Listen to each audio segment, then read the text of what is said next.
everyone, I'm Jav with another video from Stay Safe with Will and Jav. For those of you that have just bumped into our channel, I'm Jav Malik. I'm an NGO security risk manager with over 10 years experience of security risk management, both at the field and the headquarter level. In this video, I'm going to talk about how international NGOs should and can collaborate with their local and national partners in security risk management. A large number of international NGOs routinely work with local and national partners to advance the struggles of people living in poverty and to deliver a humanitarian program.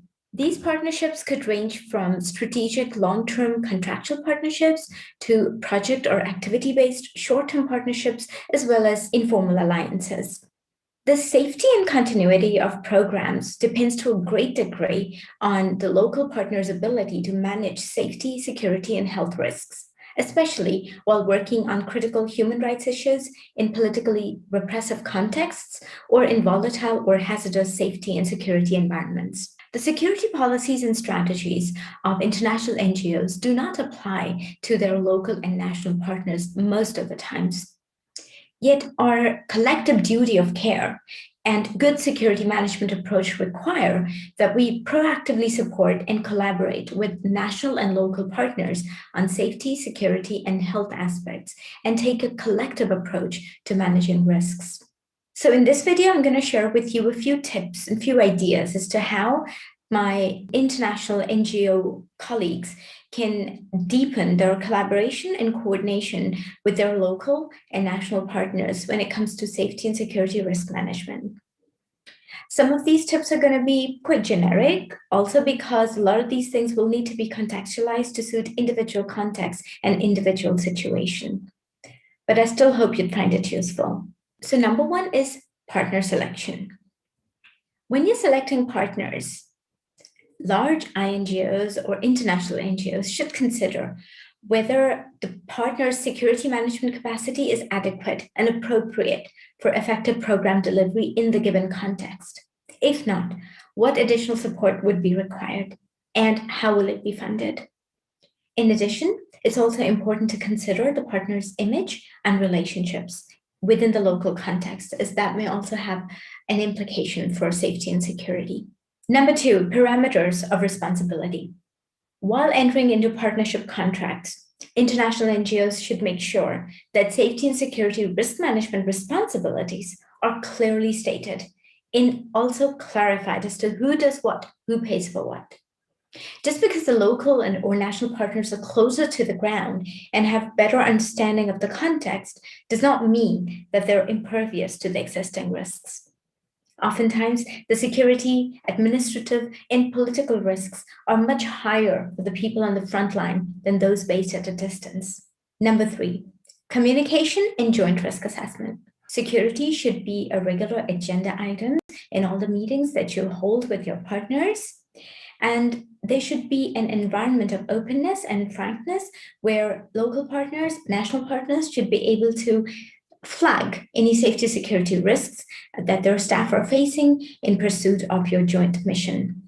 Also, joint risk assessments. So local and national partners should be involved in carrying out joint program risk assessments in risk mitigation planning. Each local or national partner organization may have different strengths and needs, and the support provided must be adapted to their specific context and priorities. Number four, networking. Local partners should be supported and facilitated to have direct access to any security forums that may exist, for example, the UN or any other. Number five, security focal persons. Now, many international NGOs that have a formal security unit and security managers in place, they also mostly use a security focal persons network, a group of part-time or full-time non-security staff that are then trained to act as security focal persons in order to conduct day-to-day operations related to safety and security. This is a very successful model, and this can be and rather should be replicated at the local and national partner level. Number six, and very important, is security funding. Safety and security budget lines should be clearly defined in partnership agreements, as well as in donor proposals. More and more donors are willing to support necessary security capacities in measures that are required for effective and timely project completion. But it's only possible when it's backed by in-depth risk analysis. So this opportunity to secure security-related funds should be actively explored by all partners, be it national, local, or international.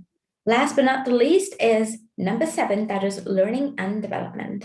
There were a number of useful resources, training materials, and online training that are available on various websites and portals that are usually free of cost. I have provided a few links in the description below. Try to make use of those. But if there are data and internet access problems, then the international NGOs that are partnering with local and national NGOs should then download those resources and make a hard pack for your local and national partners. And if possible, those resources should also be translated into local languages. While we're at the subject of collaboration between international and local and national partners on security risk management, there's a really good research study recently conducted by Global Interagency Security Forum. It's called Partnerships in Security Risk Management from the Local Partner's Perspective. I have provided a link to that publication also in the description, so do check that out too. That's all for me today. I hope you found it useful. If there are any topics that you want Will and I to talk about, please do let us know via comments or email, and we'll try to talk about those issues that interest you and that are of benefit to you. For now, you take care and bye-bye.